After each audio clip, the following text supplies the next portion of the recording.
आपके पॉडकास्ट में पहली बार बोल रहा हूँ, ये बात मैंने कभी बोली नहीं है जी। और मुझे ऐसी बातों पे बहुत विवाद हो जाते हैं, फिर उस पर लिखेंगे भक्त जो के तू मुल्ला हो जा, तू नमाज पढ़ने लग। लेकिन जो बात हमें कहनी चाहिए, देखिए जो कुरान शरीफ में या मोहम्मद साहब ने जो विवाह के बारे में जो व्यवस्था दी है वो हमारी व्यवस्था से बहुत बेहतर है। ओके। उन्होंने पहली बात तो ये कि हमारे यहाँ आज भी 6-6 महीने की बच्चियों के विवाह राजस्थान में होते हैं आंखों तीज के। तो हमारे यहाँ कोई वो नहीं थी समय सीमा। मोहम्मद साहब ने पहली बार ये व्यवस्था दी कि जब तक लड़की रजस्वला होती है, जो महीने शुरू होते हैं उससे पहले शादी नहीं हो सकती। यद्यपि वो भी आज के समय में वो भी जल्दी है, लेकिन कम से कम एक व्यवस्था तो दी थी उन्होंने शुरू में, इतनी हिम्मत तो करी। राइट। ठीक है नहीं भाई, 7वीं शताब्दी में वो हुए तो कितने 1300 साल पहले, लगभग 1300 साल पहले ये सोच लेना। दूसरी बात, इस्लाम में जो विवाह की वो बाद में बुराइयां आ जाती हैं वो अलग बात है, लेकिन जो व्यवस्था है वो ये है कि लड़की से भी लड़के से भी दोनों से सहमति ली जाएगी।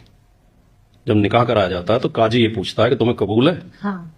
दोनों कह दें कबूल है तो ही निकाह माना जाएगा, वरना निकाह अवैध है। तो ये कितना क्रांतिकारी कदम था 1300 साल पहले। तीसरे, जब विचार न मिले तो तलाक की व्यवस्था रखी। तलाक मर्द भी दे सकता है, औरत भी दे सकती है। ये बहुत कम लोगों को पता है, लोग सोचते हैं आदमी तलाक दे सकता है। अच्छा। औरत भी तलाक दे सकती है, उसे खुला कहते हैं। ओके। ठीक है नहीं, हमारे यहाँ क्या है कि चाहे पैदा होते ही गर्भ में भी रिश्ते तय हो जाते हैं हमारे यहाँ। ये भी कि अगर तुम्हारी बेटी हुई और मेरा बेटा हुआ तो दोनों की शादी करेंगे, बहुत ऐसे होते हैं।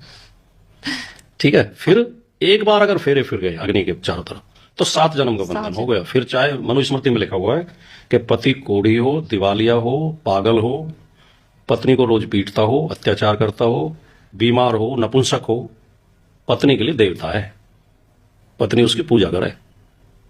ये लिखा है बाकायदा। हाँ, और पति पत्नी को कोई अलग नहीं कर सकता। हमारे यहाँ तलाक की कोई व्यवस्था नहीं थी। ये तो जब हिंदू मैरिज एक्ट लागू हुआ, जो हिंदू कोड बिल लेकर आए बाद में, उसका भी आरएसएस ने, जनसंघ ने बहुत विरोध किया था। इनके पुतले फूके थे, अम्बेडकर साहब के भी, नेहरू के भी, गांधी के भी। तो इन्होंने विरोध किया था कि स्त्रियों को इतना अधिकार क्यों दे रहे हो। ये तो हिंदू कोड बिल में महिलाओं को यह अधिकार दिया गया है कि वो चाहे तो तलाक भी ले सकती हैं, संपत्ति में हिस्सा भी मांग सकती हैं, और ये सारी चीजें की गई हैं उनकी सुरक्षा के लिए।